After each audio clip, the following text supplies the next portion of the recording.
राधे महाराज जी। राधे राधे महाराज जी। महाराज जी, श्रीमद् भागवत महापुराण की कथा श्रवण से शापग्रस्त राजा परीक्षित को मोक्ष की प्राप्ति हुई थी। इस प्रसंग में मेरे मन में एक जिज्ञासा उत्पन्न हुई कि हमारे लिए मोक्ष का वास्तविक अर्थ क्या है। त्रिगुण माया से रचित त्रिगुण शरीरों में अहम बुद्धि करने के कारण हम बंध गए। वैसे हम कभी बंधे नहीं। गोस्वामी तुलसीदास जी बड़ी सावधानी पूर्वक वर्णन कर रहे हैं। बोले जड़ चेतन ही ग्रंथि पड़ गई, यद्यपि मृषा छूटत कठिनई। बोले जड़ और चैतन्य में ग्रंथि पड़ गए अज्ञान के कारण, पर लिखना पड़ा यद्यपि मृषा, ये ग्रंथि झूठी है। आत्मा कभी बंधन को प्राप्त हो ही नहीं सकता। जो आत्म स्वरूप है वो कभी बंधन को प्राप्त नहीं हो सकता। पर छूटत कठिनई, यद्यपि गांठ झूठी है पर छूटने में बड़ी कठिनता है। क्या हो गया? मैं जो है शुद्ध मैं, वो ब्रह्म स्वरूप है। वो अपने स्वरूप को भूलकर इन शरीरों में राख कर लिया। तीन शरीर हैं, स्थूल शरीर, सूक्ष्म शरीर और कारण शरीर।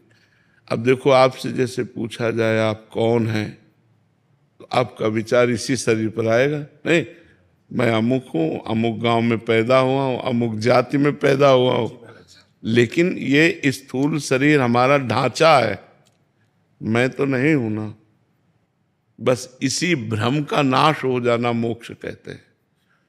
जो शरीर धर्म से हम युक्त हो गए हैं, इंद्रियों के विलास को हम अपना मानते हैं। जैसे मैंने इनको देखा, लेकिन जब ज्ञान पूर्वक इसका अनुभव करो तो नेत्रेंद्रिय ने देखा, मन ने प्रेरणा की, और मैं मन और नेत्रेंद्रिय दोनों का साक्षी हूं। मैंने नहीं देखा। मैं जो है उसने नहीं देखा, नेत्रेंद्रिय ने देखा, और मन ने उसको संकल्प किया कि देखो ये कौन है। और हम जो मैं तत्व है वो साक्षी है इनका, इनको पावर देता है और इनका साक्षी है। इसी से पावरवान है। सबकर परम प्रकाशक जो ही परम प्रकाश इन इंद्रियों, मन, बुद्धि को सबको जहां से मिल रहा है वो आत्मा है, और वो निरपेक्ष है।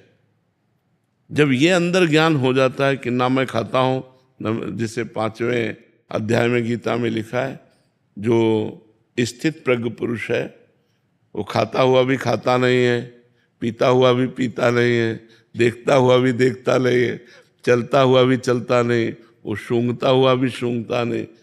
मतलब कैसे सूंघ रहा है, लेकिन कौन? घ्राणेन्द्रिय।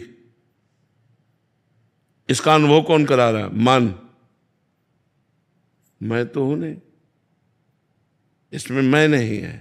तो जहां वो अहंकार रहित, देहाभिमान रहित हुआ, अपने स्वरूप में स्थित हुआ, मुक्त पुरुष था, मुक्त पुरुष है और मुक्त रहेगा।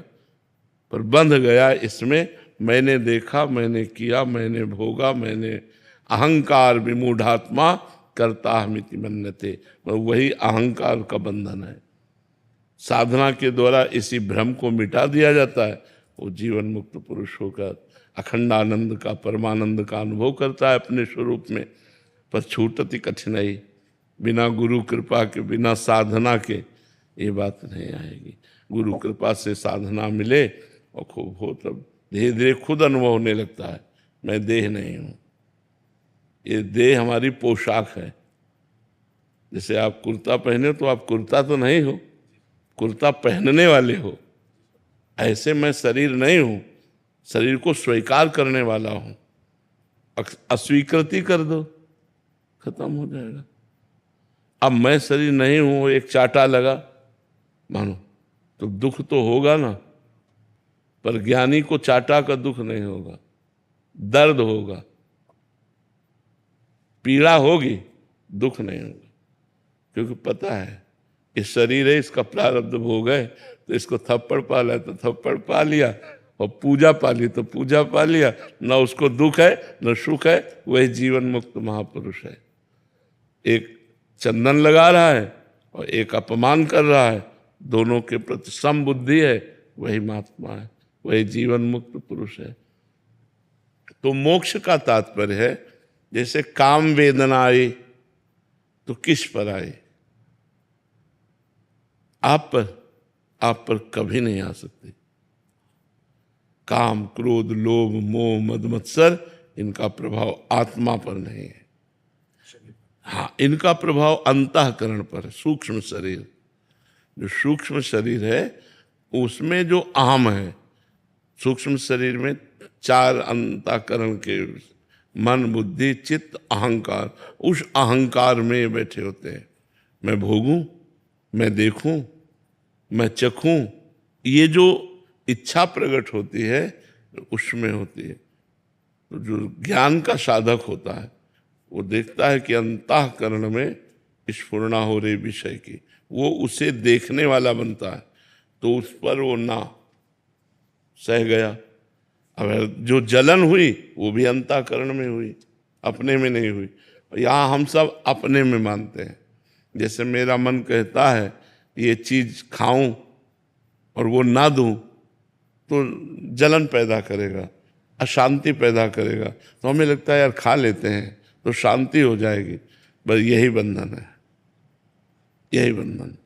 अब वो मन बलवान हो गया, अब दूसरी बार दूसरी चीज कहेगा, तीसरी बार तीसरी, ऐसे जन्म के जन्म होते चले जा रहे हैं हमारे, और हम न मन को शांत कर पा रहे हैं, न इच्छाओं को मिटा पा रहे हैं, न शरीर राग मिटा पा रहे हैं।